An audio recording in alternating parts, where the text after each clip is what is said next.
Yuk berdakwah bersama kami, dukung operasional dakwah dan sosial kami, raih pahala jariah yang terus mengalir sampai hari kiamat.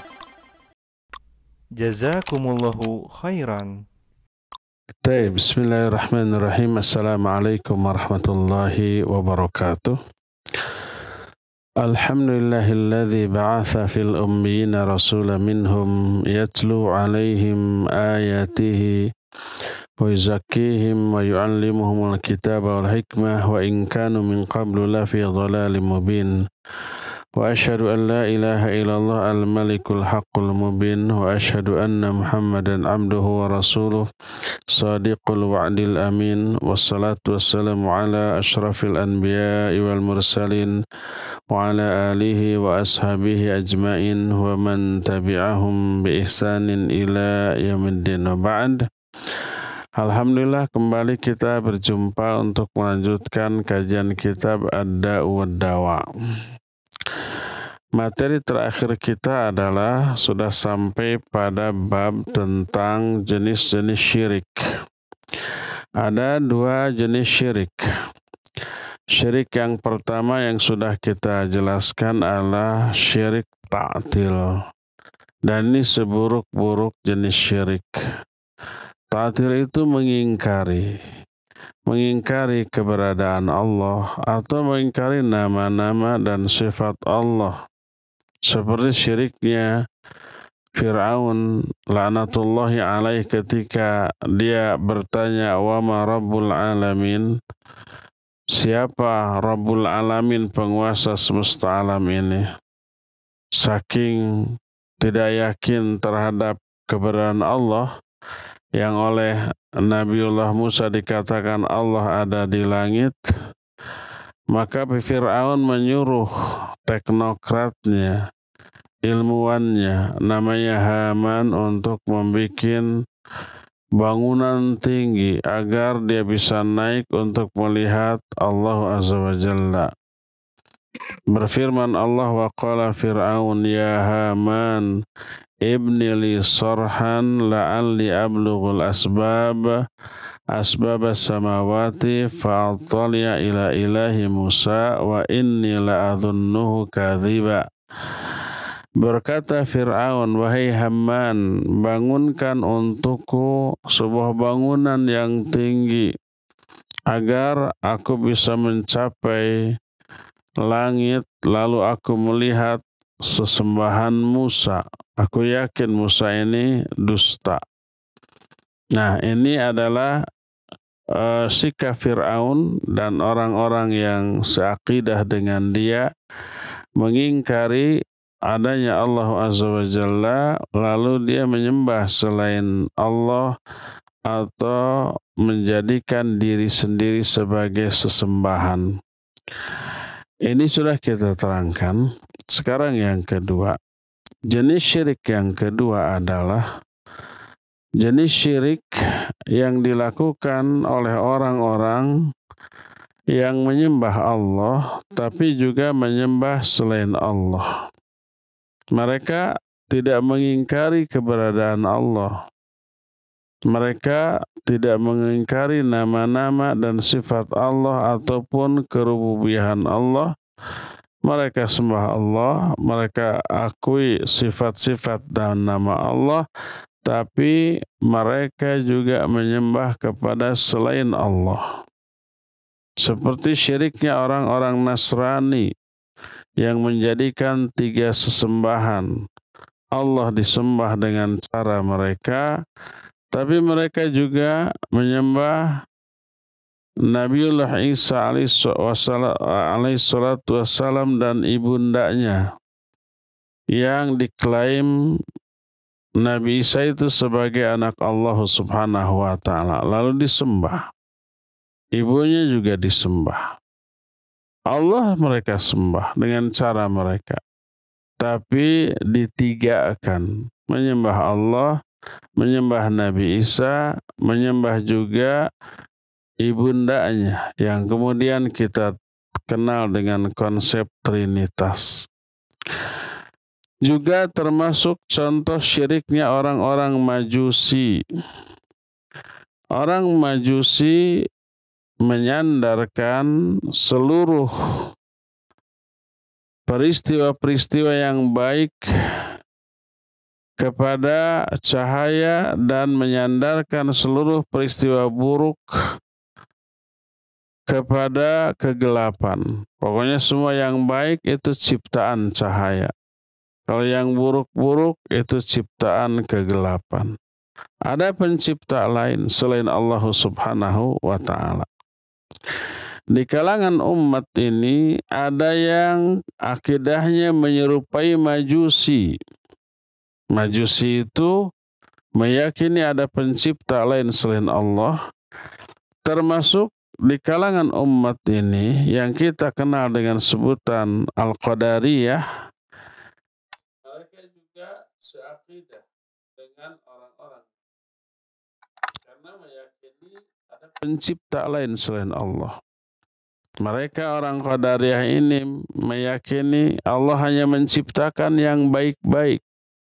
Adapun yang buruk-buruk itu tidak. Mereka meyakini yang buruk itu ciptaan iblis.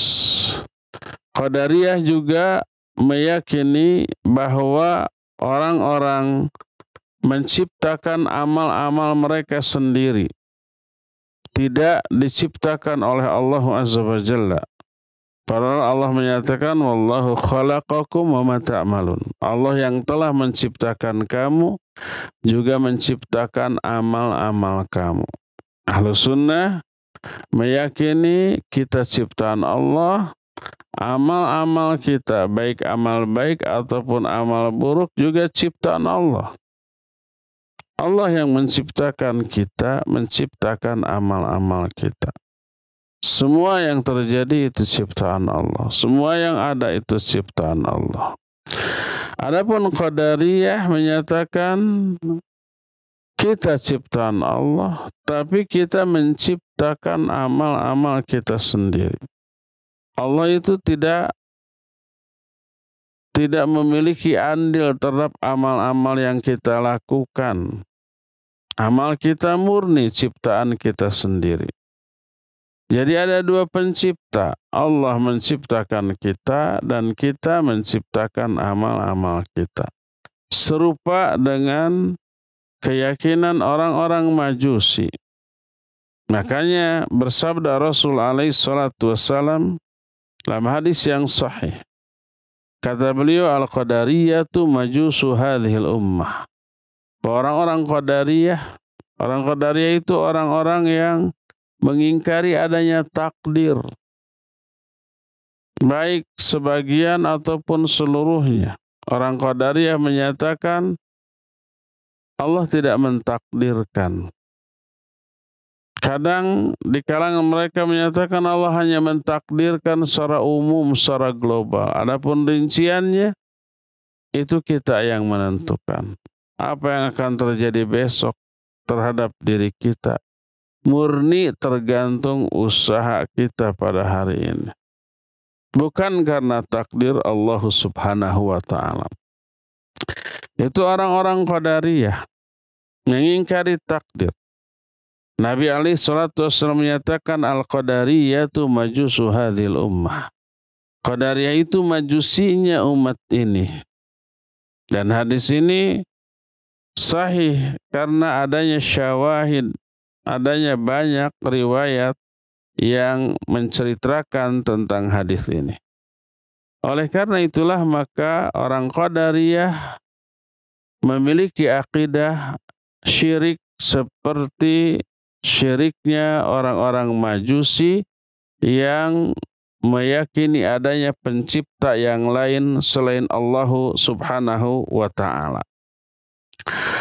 Sama juga dengan syiriknya orang-orang yang mendebat Ibrahim alaihi salatu wassalam. Raja Namrud yang ketika berdebat dengan Ibrahim, kata Ibrahim, Rabbku Allah adalah yang menghidupkan dan yang juga mematikan. Apa si raja? Aku pun bisa menghidupkan dan bisa mematikan. Meyakini ada yang mampu menghidupkan dan ada yang mampu mematikan selain Allah dalam pandangan dia. Seperti apa yang Allah firmankan dalam Al-Baqarah ayat 258. Allah berfirman, "Idz qala Ibrahimu rabbiyalladzi yuhyi wa yumit, qala ana uhyi wa umit." Berkata Ibrahim kepada sang raja, Rabbku adalah Rabb yang menghidupkan dan yang mematikan. Maksud menghidupkan itu adalah memberi ruh kepada orang yang mati kemudian hidup. Dia yang memberi kehidupan. Dan dia juga yang mencabut kehidupan dari diri makhluk lalu mati. Umpamanya janin yang tadinya mati dalam kandungan ibu, setelah usia kandungan 4 bulan ditiupkan ruh lalu bergerak dia hidup. Bahkan di alam dunia ini pernah beberapa kali kasus Allah menghidupkan orang yang sudah mati. Seperti kisah di zaman Nabiullah Musa alaihissalatu wassalam. Ada orang yang mati terbunuh. Lalu orang-orang ingin menemukan siapa pembunuhnya, maka minta bantuan kepada Nabiullah Musa alaihissalatu wassalam. Lalu Musa atas perintah Allah menyuruh untuk menyembelih seekor sapi. Lalu banyak pertanyaan tentang kriteria sapinya. Tapi akhirnya ada ketemu lalu dilakukan. Disembelih itu sapi, lalu Allah menyuruh Nabi Musa untuk memukulkan sebagian dari daging sapi itu ke kuburan orang yang sudah terbunuh tadi. Yang sudah dikuburkan. Atas izin Allah, orang yang terbunuh tadi keluar dan hidup lagi lalu menunjuk siapa yang membunuh dirinya sebenarnya. Lalu setelah itu mati lagi. Seperti apa yang dilakukan oleh Nabiullah Isa alaihissalatu wassalam, bisa menghidupkan kembali orang yang sudah mati atas izin Allah azza wa jalla. Seperti kisah orang yang lewat di sebuah tanah yang sangat tandus lalu bertanya, "Wahai Allah, bagaimana caranya Engkau menghidupkan kembali yang sudah mati?" Lalu Allah matikan dia selama 100 tahun. Setelah 100 tahun dibangunkan lagi, ditanya, "Kam labitha?" Berapa lama kamu tertidur? Dia menyatakan, "Labithu yauman au ba'dha yaum." Mungkin saya tertidur sehari atau setengah hari. Kata Allah, "Bal labitha mi'ata am." Kamu ini sudah tidur 100 tahun. Unzur ila ta'amika wa syarabika lam yatasannah. Lihat, makanan minumanmu enggak ada yang berubah. Wanzur ila himarika. Sekarang lihat keledaimu tuh yang dulu kamu bawa. Keledainya ternyata sudah tidak ada. Sudah mati musnah. Tulang belulangnya berserakan. Bagian selain tulang mah sudah tidak ada. Kata Allah, perhatikan bagaimana kami menyusun kembali tulang belulang yang sudah hancur. Lalu tersusunlah tulang itu di hadapan orang tadi, lalu dibungkus dengan kulit, daging, dan seterusnya. Akhirnya si himar atau keledai tadi hidup seperti sedia kala, tanpa kurang sesuatu apapun. Allah yang menghidupkan sesuatu yang sudah mati. Dan Allah juga yang mematikan. Itu yang dijawab oleh Nabiullah Ibrahim. Si raja menyatakan, "Ana uhyi wa umit." Aku pun bisa menghidupkan dan mematikan. Dipanggil 2 orang budak, hamba sahaya. Satu dibiarkan hidup, satu dibunuh lalu mati. Tuh, saya juga bisa menghidupkan dan mematikan. Ini dibiarkan hidup dan ini dibunuh sehingga mati. Dia menyangka yang dimaksud menghidupkan itu membiarkan orang yang hidup tetap hidup. Padahal bukan begitu. Dia hanya menyatakan membiarkan kehidupan yang sudah ada sebelumnya pada diri hamba saya yang dibiarkan hidup. Nah, tapi oleh Nabiullah Ibrahim alaihissalatu wassalam, beliau tidak mencecar atau mengoreksi tentang makna menghidupkan dan mematikan. Sudah ditinggalkan kasus itu, lalu diberi hujah yang telak. Kata Nabiullah Ibrahim, Allah telah mendatangkan matahari dari sebelah timur. Coba engkau ubah. Datangkan matahari dari sebelah barat. Fabuhital ladzi kafar. Orang kafir sang raja itu pun mati kutu, membisu 1000 bahasa, tak bisa lagi berkata-kata, tak bisa lagi membantah hujah Nabiullah Ibrahim alaihissalatu wassalam. Jadi dia mengingkari, bukan mengingkari, dia tidak mengingkari bahwa Allah menghidupkan dan mematikan.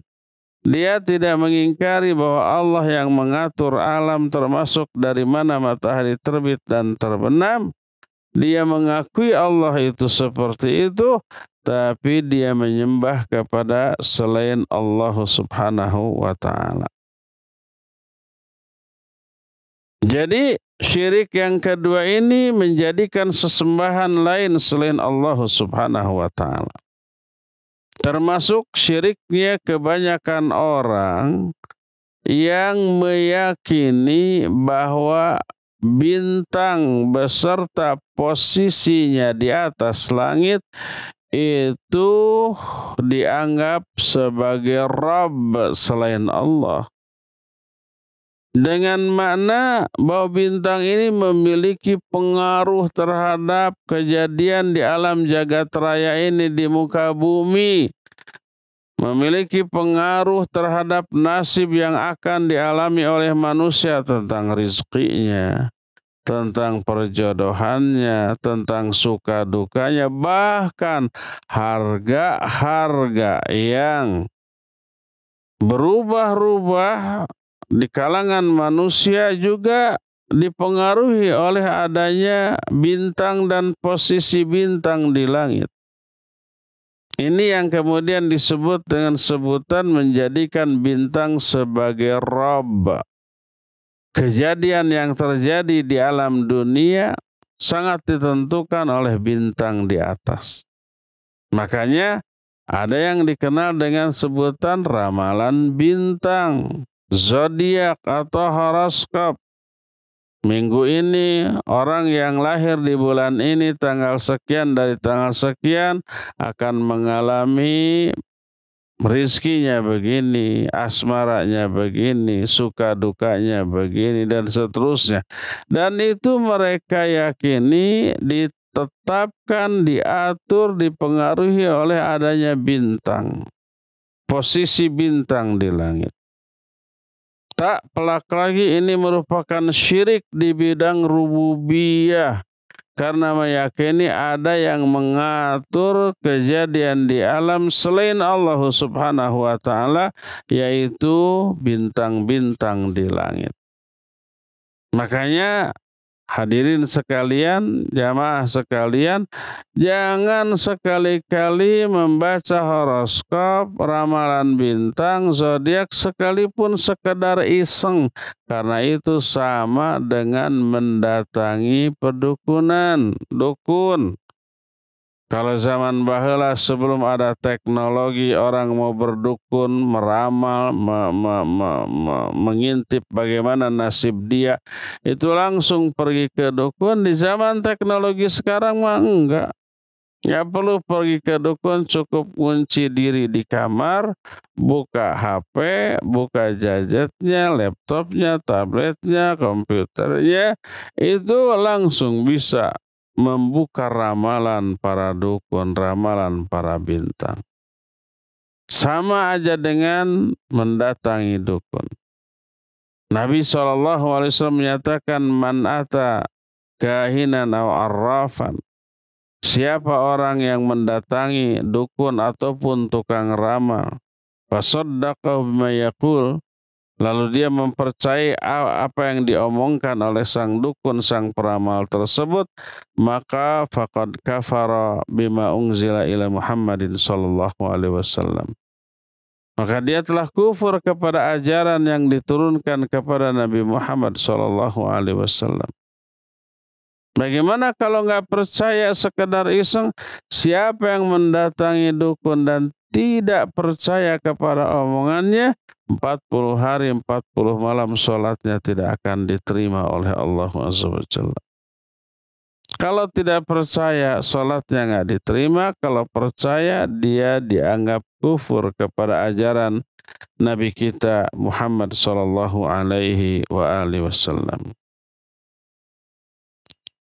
Termasuk juga syirik para penyembah matahari, penyembah bintang dan penyembah bulan ataupun penyembah api. Pokoknya siapa yang menyembah selain Allah Azza wa Jalla, dia terjerumus ke dalam bentuk syirik. Sekalipun dia menyembah Allah. Menyembah Allah, menyembah juga selain Allah. Meyakini sifat-sifat dan nama-nama Allah, tapi dia juga mengabdi kepada selain Allah, maka itu juga termasuk di antara syirik. Termasuk juga disebutkan oleh Al-Imam Ibnu Qayyim rahmatullahi alaih. Wa min haula may yaz'umu anna ma'budahu huwal ilah 'alal haqiqah. Wa minhum may yaz'umu annahu akbarul alihah. Wa minhum may yaz'umu annahu ilahun min jumlahil alihah. Wa annahu idza khassahu bi ibadatihi wa tabattul ilahi wal inqita ilahi aqbala alaihi wa atana bihi. Di antara jenis perbuatan syirik seperti ini adalah orang yang beranggapan bahwa sesembahannya itu adalah sesembahan yang sebenarnya. Sesembahan selain Allah dianggap sesembahan yang sebenarnya, atau banyak sesembahan tapi sesembahannya itu adalah sebesar-besar sesembahan, atau salah satu di antara sesembahan yang layak untuk diibadati dan seterusnya. Ya, inilah jenis syirik yang kedua.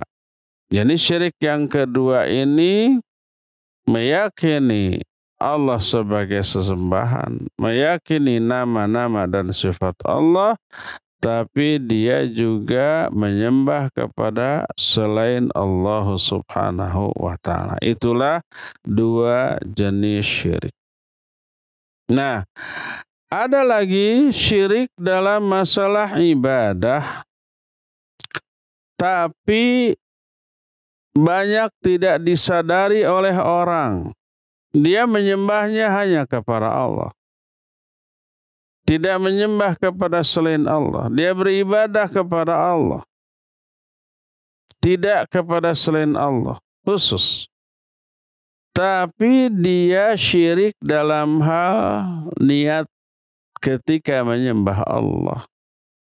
Niatnya tidak hanya untuk memperoleh ridho Allah, memperoleh pahala dari Allah, memperoleh apa-apa yang ada di sisi Allah, tapi dia niatkan juga untuk memperoleh apa yang ada dari sisi manusia, baik pujian mereka, sanjungan mereka, uang mereka, apresiasi mereka, jabatan, pangkat, kekuasaan yang mungkin akan diberikan oleh manusia dengan ibadah yang dia lakukannya kepada Allah. Ini juga termasuk syirik, tapi lebih enteng, lebih ringan daripada syirik jenis yang tadi. Berkata Imam Ibnu Qayyim rahimahullah, wa amma syirku fil ibadah fahuwa ashalu min hadha syirik wa akhaffu amran fa innahu yasduru mimman ya'taqidu annahu la ilaha illallah wa annahu la yadhurru wa la yanfa'u wa la yu'ti wa la yamna'u illa Allah, wa annahu la ilaha ghairuhu wa la rabba siwa, walakin la yakhussu Allah fi muamalatihi wa ubudiyatihi, bal ya'malu li hadzin nafsihi taratan wa li talabid dunya taratan wa li talabir rif'ah wal manzilah wal jahi indal khalqi taratan, falillahi min amalihi wa sa'yihi nasibun wa li nafsihi wa hadhihi wa hawahu nasibun wa li syaitani nasibun wa lil khalqi nasibun.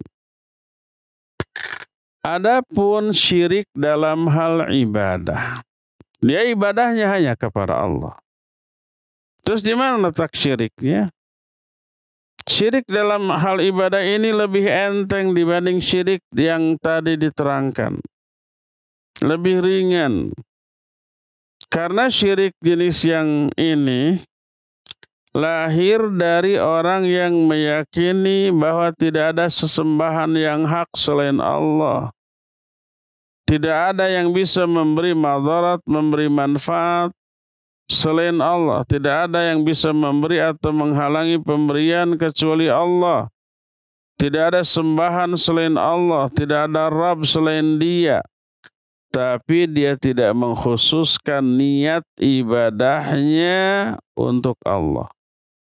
Tapi dia beramal untuk kepentingan pribadi di dunia, untuk meraih uang, untuk meraih pujian, untuk meraih kedudukan di dalam pandangan manusia, untuk meraih pangkat, apresiasi dari sesama makhluk. Jadi dia bagi-bagi niat ketika beribadah kepada Allah. Sebagian diniatkan untuk meraih apa yang ada di sisi Allah. Sebagian untuk kepentingan pribadinya, sebagian untuk hawa nafsunya, untuk setan, untuk pujian makhluk. Dan inilah syirik yang dilakukan umumnya kaum muslimin. Syirik yang sangat samar, saking samarnya tidak disadari oleh banyak manusia, sampai-sampai diumpamakan oleh Rasul alaihi salatu wassalam lebih samar daripada merayapnya seekor semut hitam yang merayap di atas batu hitam dalam keadaan gelap. Bayangkan, semut merah saja merayap di batu yang putih dalam keadaan gelap nggak kelihatan. Semut hitam merayap di atas batu hitam dalam keadaan terang saja nggak kelihatan. Bayangkan nih semut hitam merayap di atas batu hitam dalam keadaan gelap. Nggak kelihatan. Kecuali kalau ditelek-telek, disidik-sidik, ditatap secara cermat baru kelihatan. Syirik yang terjadi dalam bentuk riya ini, kata Nabi SAW, lebih samar daripada samarnya semut hitam merayap di atas batu hitam dalam keadaan gelap. Sebagaimana diterangkan dalam hadis yang diriwayatkan oleh Imam Ibnu Hibban dalam kitab sahihnya.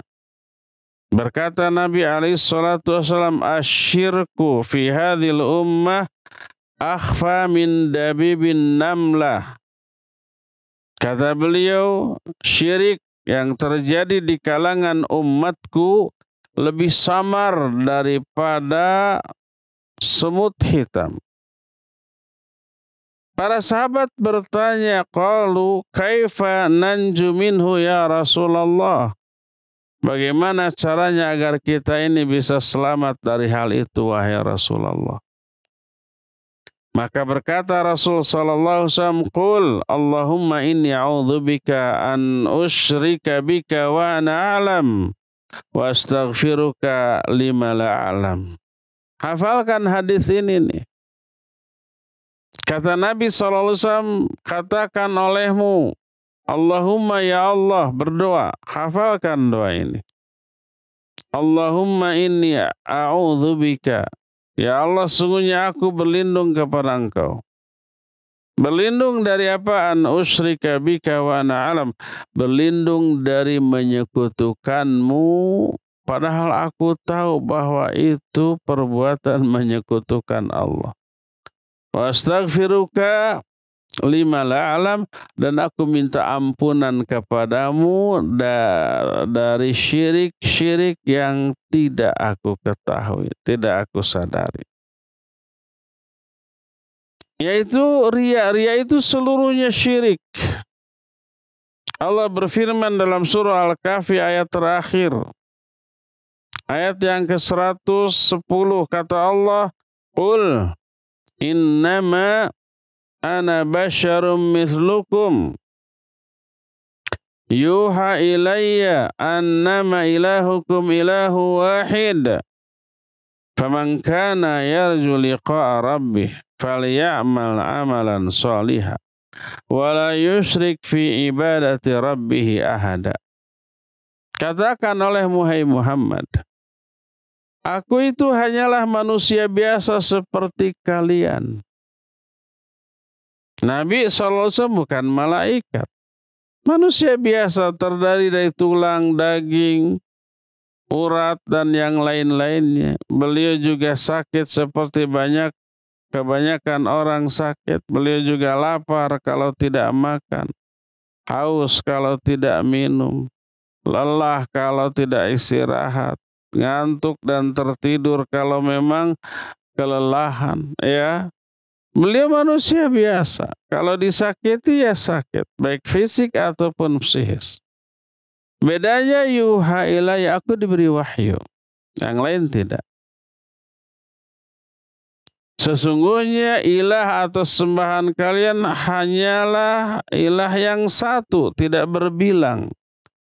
Tidak ada dua apalagi lebih. Maka siapa orang yang mengharapkan pertemuan dengan Allah, maka hendaklah dia beramal soleh dan tidak menyekutukan dalam beribadah kepada Allah dengan sesuatu pun. Niatnya itu murni seluruhnya untuk memperoleh apa yang ada di sisi Allah Subhanahu wa ta'ala.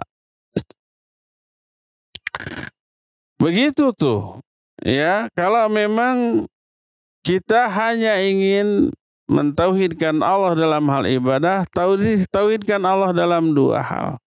Pertama, dalam hal ibadah hanya kepada Allah. Kedua, niat dalam melakukan ibadah hanya untuk meraih apa yang ada di sisi Allah Subhanahu wa ta'ala, dan tidak meniatkan untuk memperoleh apa-apa yang ada di sisi manusia. Siapa yang meniatkan amalan ibadahnya untuk memperoleh apa yang ada di sisi manusia, itu syirik dan Allah tolak. Tidak diterima itu ibadah. Walaupun ibadahnya ditujukan kepada Allah, tidak menyembah selain Allah. Seperti sholat lillahi ta'ala. Sholat untuk siapa? Ya untuk Allah. Tapi nanti niatnya itu lain. Salah satunya untuk memperoleh apresiasi dari orang, penilaian dari manusia, sanjungan ataupun pujian. Walaupun dengan kadar yang paling sedikit 1% untuk memperoleh pujian manusia, 99% untuk memperoleh pujian dari Allah. Diduakan Allah dalam hal niat. Allah nggak suka. Allah berfirman dalam hadis qudsi, ana aghna syuraka yani syirki, faman amila amalan asyraka fihi ma'i ghairi taraktuhu wa syirkahu. Aku ini zat yang paling tidak membutuhkan saingan, tidak membutuhkan sekutu. Siapa orang yang melakukan satu amalan tapi dia menyekutukan aku dalam amalan itu, niatnya dibagi dua. Ada sekutu selain Allah yang dia meniatkan ibadah itu untuk sekutunya tersebut. Taraktuhu syirkau, aku tinggalkan dia, aku tinggalkan juga perbuatan syiriknya. Makna ayat yang tadi dalam surah Al-Kahfi ayat 110 itu adalah kama annahu ilahu wahid la ilaha siwah fakadzalika yanbaghi an takuna al-ibadatu lahu wahdah fakama tafarrada bil ilahiyah yajibu an yutafarrada bil ubudiyah. Makna ayat itu sebagaimana Allah itu satu-satunya sesembahan yang hak, tak ada sembahan selain Dia, maka demikian pula hendaklah ketika beribadah kepada Dia niatkan hanya untuk Dia. Sebagaimana Allah diesakan dalam hal ilahiyah, maka esakan juga Dia dalam hal ubudiyah. Berdasarkan hal itu, maka sesuatu ibadah, sebuah amalan, baru disebut amal soleh kalau terpenuhi dua syarat. Pertama, kosong dari riya. Kedua, diqayyid dengan sunnah. Diqayyid itu dibatasi dengan sunnah. Artinya ibadah yang dilakukannya ya ikhlas. Ya berdasarkan sunnah Nabi alaihi salatu wassalam. Baru itu disebut dengan sebutan amal soleh. Siapa yang tidak terpenuhi salah satu di antara dua syarat itu, apalagi kalau dua-duanya, maka bukanlah amal soleh tapi amal salah. Kalau bukan amal soleh alias amal salah, enggak dipahalai bahkan diazab. Allah berfirman, fawailul lil musallin. Celaka tuh orang yang sholat. Orang yang sholat diazab. Bukan karena sholatnya, tapi karena salah satunya niatnya. Alladzina hum yuraun, mereka yang riya dalam sholatnya.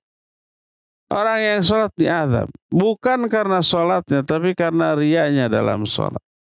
Karena kesalahan niat di dalam melakukan sholat tersebut. Berdasarkan hal inilah maka Umar bin Khattab radhiyallahu an selalu berdoa. Doa ini bagus kita hafalkan. Lalu kita baca sesering mungkin. Baca dalam sholat, terutama ketika sujud. Baca seusai sholat, seusai zikir. Ba'da sholat fardu, lalu diakhiri dengan doa. Atau doa ini baca kapan saja pada saat mustajab. Doanya Allahumma ij'al amali kullahu salihan waj'alhu liwajhika khalisan wa la taj'al li ahadin fihi syai'a. Allahumma ya Allah, ij'al amali kullaha salihan, ya Allah jadikan seluruh amalku menjadi amal soleh. Waj'alhu liwajhika khalisan, dan jadikan seluruh amal solehmu ikhlas hanya ingin meraih wajahmu. Wala taj'al li ahadin fihi syai'a, jangan engkau biarkan amal solehku itu dijadikan untuk sesuatu yang lain selain dirimu. Bahayanya syirik dalam ibadah ini menyebabkan batalnya pahala dari amal tersebut dan menyebabkan diazabnya pelaku dari amal ibadah yang disertai dengan syirik khafi tadi, yaitu riya. Kalau amal yang disertai dengan riya tersebut adalah amal yang wajib, maka dia diazab. Karena sama aja dengan tidak melakukan kewajiban tersebut. Dia diazab karena meninggalkan perintah. Allah subhanahu wa ta'ala ketika memerintahkan ibadah, Allah perintahkan juga untuk ikhlas dalam melakukan ibadah tersebut. Dua perintah Allah, ibadah dan ikhlas ketika beribadah. Tidak hanya beribadahlah kamu sampai sana, enggak. Tapi ibadahlah dan ikhlaslah dalam beribadah. Sebagaimana firman Allah dalam Al-Quran surah Al-Bayyinah ayat yang kelima. Wa ma umiru illa liya'budullaha mukhlishina lahuddina hunafa. Tidaklah manusia diperintahkan kecuali hanya untuk beribadah kepada Allah secara ikhlas dalam menunaikan ibadah-ibadah tersebut. Maka siapa orang yang beribadah tapi tidak ikhlas dalam beribadah, berarti dia tidak melaksanakan perintah Allah yang wajib dilakukan. Tidak sah. Tidak diterima ibadah itu. Ditolak. Sebagaimana hadis qudsi yang tadi dikemukakan dari Abu Hurairah, riwayat Imam Muslim, ana aghna syurakai 'ani syirki. Faman 'amila 'amalan asyraka ma'i fihi ghairi taraktu fahuwa lilladzi asyraka bihi wa ana minhu bari. Siapa? Kata Allah, aku zat yang paling tidak membutuhkan sekutu.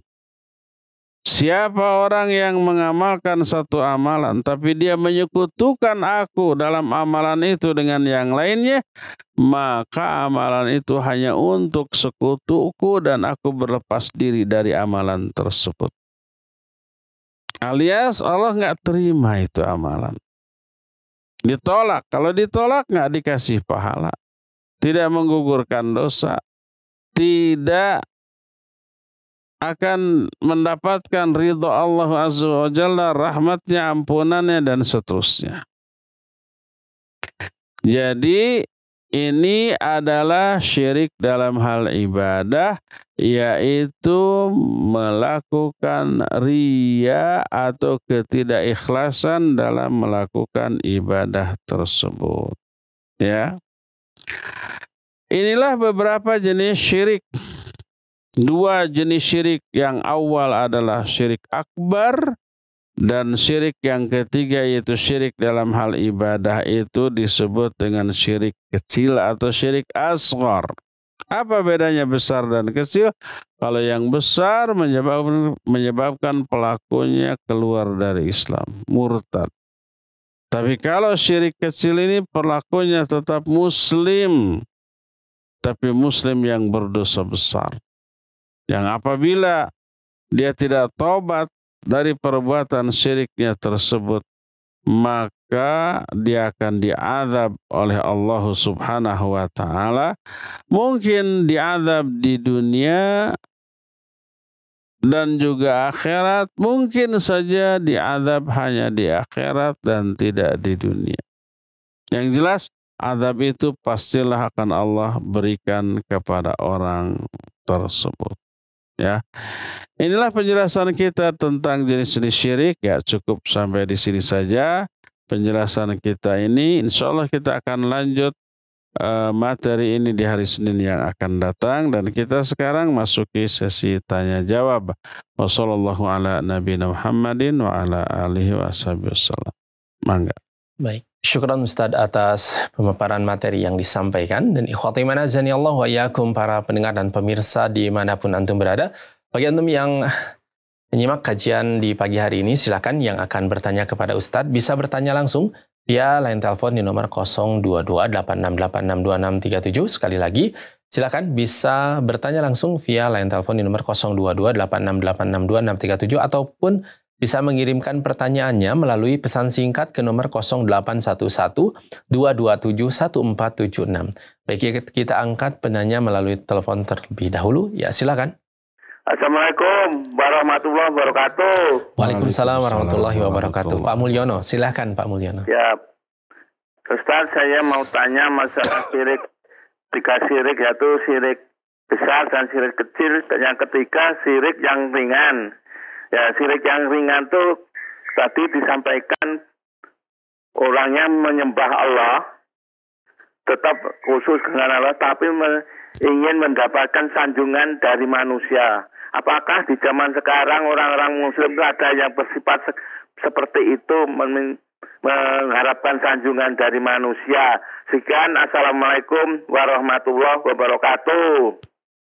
Waalaikumsalam warahmatullahi wabarakatuh. Ya, Pak Mulyono di Margahayu. Barakallahu fiik. Ada nggak orang yang riya dalam beribadah? Banyak. Ada yang sadar bahwa itu riya. Ada yang tidak sadar bahwa dia riya. Dia merasa ikhlas. Padahal ada riya di dalamnya tanpa dia sadari.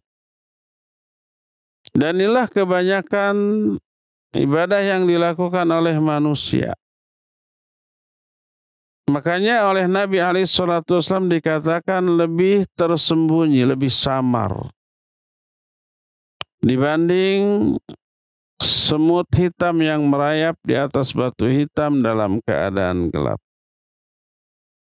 Imam Ibnu Qayyim pun menyatakan wa hadza halu aktsarin nas. Inilah kebanyakan keadaan manusia di dalam beribadah kepada Allah Subhanahu wa taala. Mungkin termasuk kita, mungkin. Mungkin termasuk Pak Mulyono, semoga tidak ya, tapi mungkin. Termasuk saya dan para ustadz lain, ya sangat mungkin. Kadang sadar, kadang tidak sadar. Makanya diberi solusi oleh Nabi SAW agar kita selamat dari hal itu. Jawaban terhadap pertanyaan para sahabat, kaifa nanju minhu ya Rasulullah. Bagaimana caranya agar kita bisa selamat dari syirik yang tersembunyi, yang samar ini, wahai Rasulullah. Beliau kemudian memberikan doa. Doanya, Allahumma inni a'udzubika an usyrika bika wa na'lam wa astaghfiruka lima la'alam. Ya Allah, sungguhnya aku berlindung kepada Engkau dari menyekutukan Engkau dalam keadaan aku tahu, aku sadar, dan meminta ampunan kepadamu dari syirik-syirik yang tidak aku sadari. Ini doanya, ya.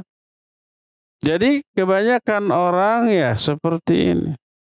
Dan ingat, tidak hanya sanjungan manusia. Syirik bisa berarti atau bisa dalam bentuk melakukan amal ibadah akhirat, tapi dalam rangka atau diniatkan untuk meraih keuntungan dunia. Ada nggak orang yang rajin sholat tahajud, sholat duha, sholat sunnah-sunnah yang lain, tapi niatnya untuk dunia? Rajin tahajud agar dagangannya laris selalu. Rajin saum Senin Kamis agar umpamanya karirnya terus menanjak. Dia rajin umpamanya tahajud, ya saum agar cepat-cepat dapat jodoh, agar laku sudah lama menjomblo. Niat ibadah untuk meraih dunia. Ada yang seperti itu? Ada. Ikhlas tidak? Tidak ikhlas. Karena meniatkan untuk dunia, bukan untuk akhirat. Ya, ini syirik kecil. Banyak. Jadi di antara bentuk syirik kecil mengamalkan amalan akhirat dengan niat meraih keuntungan dunia. Kebanyakan orang seperti ini. Ada nggak? Bukan ada, banyak. Mungkin termasuk kita, mungkin. Gimana solusinya? Doa tadi, Allahumma inni a'udzubika an usyrika bika wa na'lam wa astaghfiruka lima la'alam. Ya Allah, sungguhnya aku berlindung kepada Engkau dari menyekutukan Engkau dalam keadaan aku tahu, aku sadar, dan meminta ampunan kepadamu dari perbuatan-perbuatan syirik yang tidak aku sadari. Ya, jadi banyak Pak Mul, wallahu a'lam bissawab. Silakan lagi. Baik. Syukran Ustadz atas jawabannya. Pertanyaan selanjutnya tidak menyebutkan namanya siapa dan di mana. Beliau bertanya, Ustadz, meminta doa kepada orang soleh dan meyakini akan dikabulkan Allah, apakah termasuk syirik kecil, Ustadz? Silahkan. Barakallahu fiik. Ini namanya tawassul. Berdoa kepada Allah melalui perantara. Kalau perantaranya manusia soleh yang masih hidup, boleh. Dan ini dilakukan oleh para sahabat kepada Nabi SAW. Dan anjuran Nabi kepada para sahabat untuk minta doa kepada orang yang soleh. Salah satunya ketika Nabi SAW menjelaskan bahwa di kalangan umatnya ada 70.000 orang yang bisa masuk surga tanpa hisab. Maka seorang sahabat namanya Ukasyah bertanya, minta didoakan, ya Rasulullah, ud'ullaha ayyaj'alani minhum. Wahai Rasulullah, tolong doakan kepada Allah agar aku termasuk salah satu di antara mereka. Salah satu di antara orang yang masuk surga tanpa hisab dari 70.000 orang tadi. Oleh Nabi SAW dipenuhi, didoakan. Menunjukkan boleh minta doa kepada orang yang soleh. Karena minta doanya kepada Allah. Kenapa nggak berdoa sendiri? Karena kalau doa sendiri belum tentu dikabul karena kadar kesolehannya pas-pasan, bahkan minim. Tapi Nabi SAW kadar kesolehannya puncak. Lebih didengar oleh Allah Subhanahu wa Ta'ala. Maka boleh. Selama masih hidup. Adapun setelah Nabi wafat, tidak pernah para sahabat datang ke kuburan Nabi lalu berkata, wahai Rasulullah, sampaikan kepada Allah agar rizki saya ini lancar, agar ibadah saya ini diterima. Enggak. Kalau sudah mati nggak boleh lagi tawasul. Makanya sahabat tak ada seorang pun yang bertawasul kepada Nabi SAW setelah wafatnya beliau. Adapun ketika masih hidup, ya. Terus Nabi SAW pernah berkata kepada Umar, wahai Umar, kalau nanti kamu berjumpa dengan orang yang namanya Uwais dari Qarn, mintalah doa kepadanya. Uwais ini belum ada. Al-Qarn itu sebuah desa di negeri Yaman. Uwaisnya belum ada, belum lahir. Tapi Nabi atas dasar wahyu tahu nanti akan muncul sebaik-baik tabi'in. Namanya Uwais dari Qarn. Lalu akan sezaman dengan Umar. Dengan Abu Bakar mah tidak. Makanya ini tidak diwasiatkan kepada Abu Bakar, tapi diwasiatkan kepada Umar. Nanti kalau di zamanmu kamu bertemu dengan orang namanya Uwais dari Qarn, minta doa kepadanya. Itu anjuran Nabi SAW kepada Umar. Lalu ternyata di zaman Umar berjumpa dengan orang yang namanya Uwais Al-Qarni itu, lalu minta didoakan. Boleh, boleh. Ada sunnahnya, ada sunnahnya. Perintah Nabi SAW dan ucapan atau perbuatan para sahabat minta didoakan kepada Nabi SAW boleh. Dan ini menunjukkan tidak syirik. Dari mana syiriknya? Karena beribadahnya, berdoanya hanya kepada Allah, tidak kepada yang lain. Cuma minta bantuan kepada orang yang soleh agar dia mendoakan kepada Allah untuk kepentingan kita, maka tidak termasuk syirik, bahkan termasuk amal soleh yang dianjurkan dalam syariat. Ya, wallahu a'lam bissawab. Mangga lagi. Syukran Ustadz atas jawabannya. Ikhwati man azani Allah wa iyyakum, kami kembali mengundang kepada antum semua yang akan bertanya langsung kepada Ustadz bisa melalui line telepon di nomor 022 86862637, sekali lagi di nomor 022 86862637, ataupun bisa mengirimkan pertanyaannya melalui pesan singkat ke nomor 0811 227 1476. Baik, pertanyaan selanjutnya Ustadz dari Aiman di Cimahi. Ustadz, seberapakah kadar riya hingga ia membatalkan keislaman, Ustadz? Silakan. Kadar apa? Riya. Baik, barakallahu fiik. Riya ini syirik kecil. Disebut syirik kecil karena tidak mengeluarkan dia dari keislamannya. Tidak murtad, tidak kufur karena riya. Maka riya tidak membatalkan keislamannya. Cuma membatalkan amalan yang dia lakukan karena riya tadi. Menyebabkan amalannya tertolak, menyebabkan amalannya tidak dipahalai, menyebabkan amalannya itu tidak dicatat oleh Raqib sebagai pencatat amal baik, menyebabkan amalannya itu tidak menggugurkan dosa-dosa, dan seterusnya. Tapi riyanya menyebabkan dia diazab, disiksa, menyebabkan dicatat oleh atid yang mencatat amal-amal buruk. Jadi tidak menggugurkan atau membatalkan keislaman orang tersebut. Makanya orangnya tetap dianggap muslim. Tapi muslim yang berdosa besar. Dosa besarnya lebih besar daripada dosa-dosa maksiat. Jangan tertipu dengan istilah syirik kecil. Oh, syirik kecil berarti dosanya kecil. Enggak. Disebut syirik kecil hanya tidak memurtadkan pelakunya dari Islam, tapi dosanya lebih besar daripada dosa maksiat. Jadi sekali lagi riya, seberapapun kadar dari riyanya tidak membatalkan keislamannya. Yang membatalkan keislaman hanyalah syirik besar dengan dua jenis syirik yang tadi diterangkan, baik syirik karena mentaktil atau mengingkari sifat Allah, keberadaan Allah, nama-nama Allah, ataupun syirik dalam bentuk menduakan Allah dalam hal ibadah, ya itu membatalkan keislaman. Wallahu a'lam bishawab. Silakan lagi. Syukran Ustadz atas jawabannya. Pertanyaan selanjutnya dari Umur Rafib di Padalarang. Bismillah. Assalamualaikum warahmatullahi wabarakatuh. Mudah-mudahan Ustadz selalu diberikan kesehatan dan rahmat oleh Allah Subhanahu wa Ta'ala.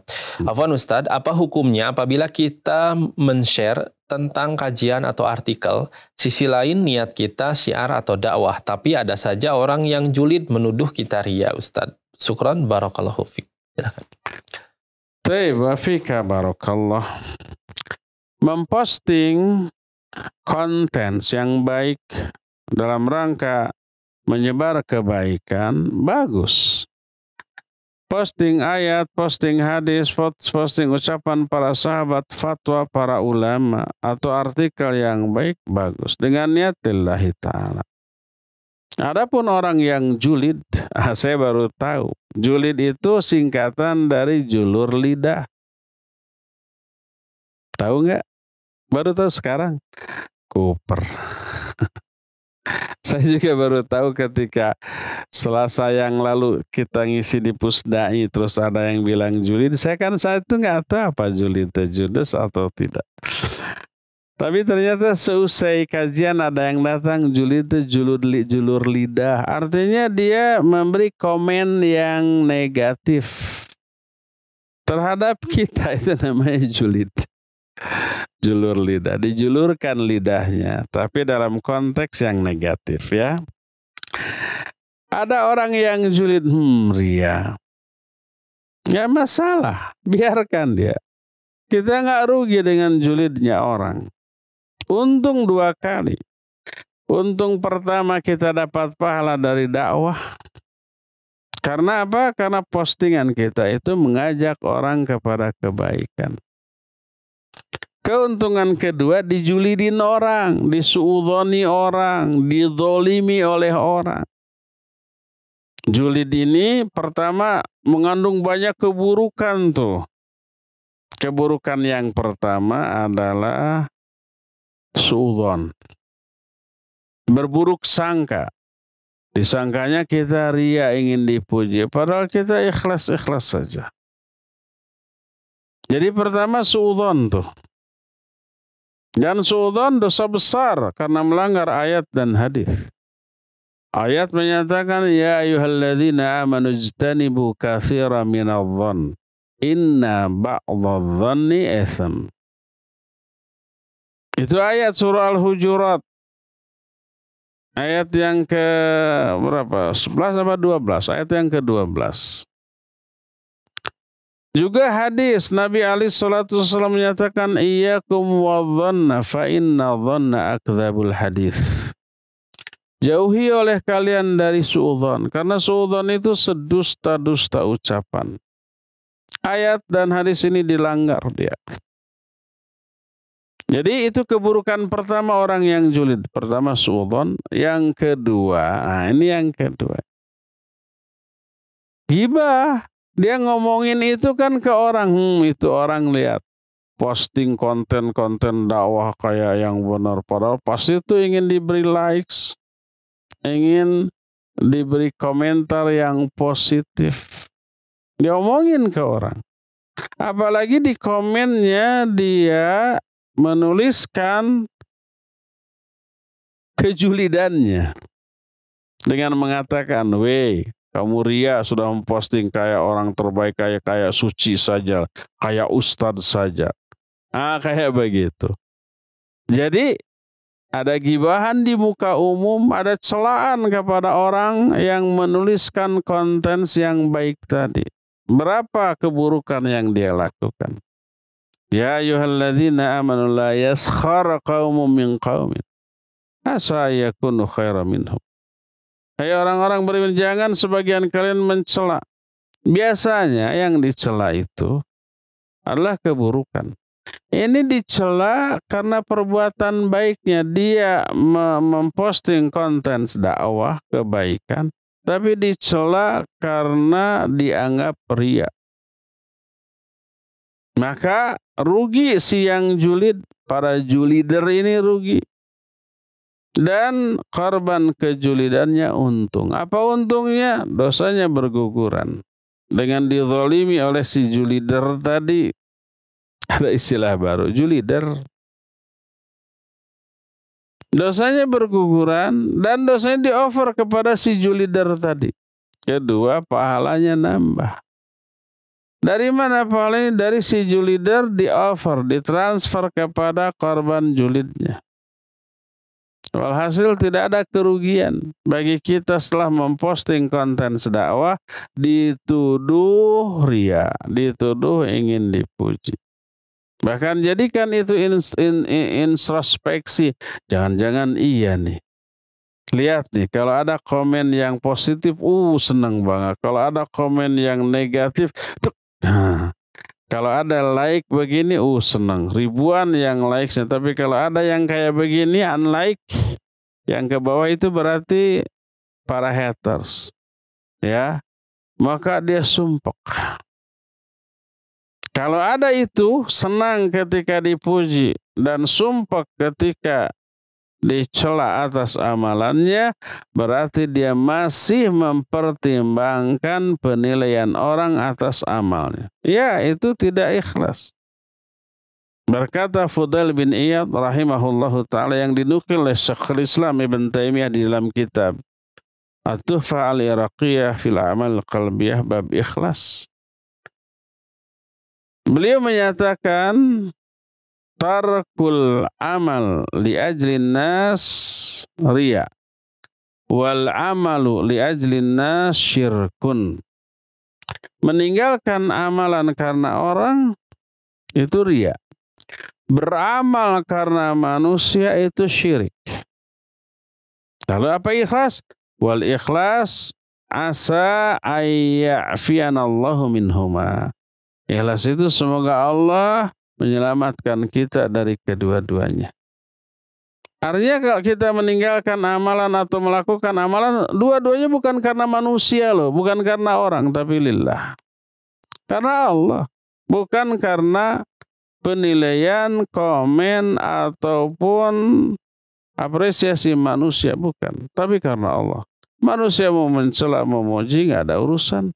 Manusia mau me-likes, mau nge-unlike, nggak ada masalah. Manusia mau komen positif, mau komen negatif, maka tidak ada pengaruh. Karena semua yang kita lakukan hanya untuk memperoleh balasan dari Allah dan bukan balasan dari manusia.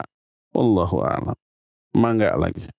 Baik, syukran Ustadz atas jawabannya. Dan pertanyaan selanjutnya melalui pesan singkat. Bismillah, Assalamualaikum, dari hamba Allah di Bandung. Ustadz, memberikan makanan kepada para penghafal Quran atau Ustadz yang berdakwah, apakah termasuk sodakoh jariyah Ustadz? Silahkan. Barakallahu fiik. Itu yang jelas perbuatan baik. La ya'kulu ta'amakum illa taqiyun. Jangan sampai ada yang memakan makananmu kecuali orang bertakwa. Karena ketika orang bertakwa memakan makanan kita, makanannya itu jadi tenaga, jadi energi, jadi tulang, jadi daging, lalu tenaganya dipakai untuk mewujudkan ketakwaan. Dipakai ibadah, dipakai sholat, dipakai saum, dipakai belajar ilmu, dipakai menghafal Al-Quran, dipakai untuk mengajarkan Al-Quran, dipakai untuk mendakwahkan ilmu Allah. Itu dapat pahala, dapat pahala. Jariyah selama pengaruh dari makanan kita itu masih ada di tubuh orang tersebut. Adapun kalau umpama makanan kita dimakan oleh ahli maksiat, jadi tenaga lalu dipakai untuk melakukan kemaksiatan. Tenaga yang bersumber dari makanan kita dipakai bermaksiat. Makanya memberi makan kepada ahli ibadah, kepada para tulabul ilm, kepada para duat yang menyampaikan risalah ini kepada manusia, ya, tentu saja ada kebaikan dan ada pahala jariyah sebatas selama efek dari makanan yang kita berikan itu masih ada. Berapa lama? Wallahu alam. Tanya aja kepada para ahli kesehatan, para ahli biologi, para dokter. Ini pengaruh makanan yang kita makan hari ini berapa tuh? Berapa lama, apa sehari semalam atau 48 jam, nanti setelah itu habis, apakah begitu? Coba tanya. Saya mah ingin selama-lamanya. Kalau gitu kasih makan tiap hari.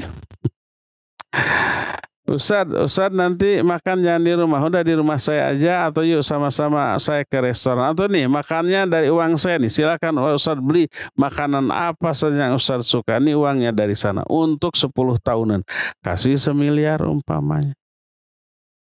Itu bisa jariyah ya, bisa jariyah ya. Ini hari aja, jangan jangan dianggap serius, wah Ustadz pingin dikasih, enggak. Jangan. Kalau mau kasih tuh kepada para santri, para penghafal Al-Quran dan pengajar Al-Quran di ma'had kita, silakan.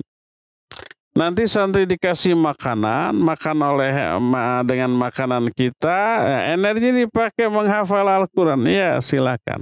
Mau berasnya, mau lauk pauknya. Ustadz, makanan anak-anak sehari-hari apa?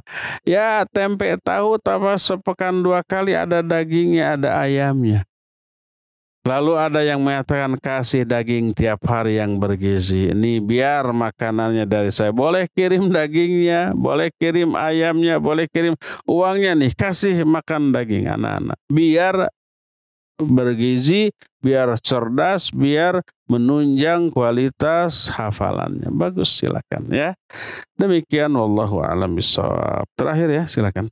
Syukran Ustadz atas jawabannya. Pertanyaan selanjutnya tidak menyebutkan nama dan tempat dari mana.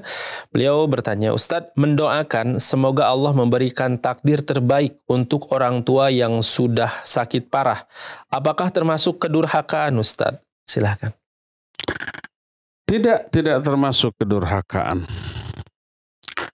Karena kita tidak tahu mana yang terbaik untuk siapapun, baik untuk diri kita ataupun untuk orang lain, termasuk orang tua kita.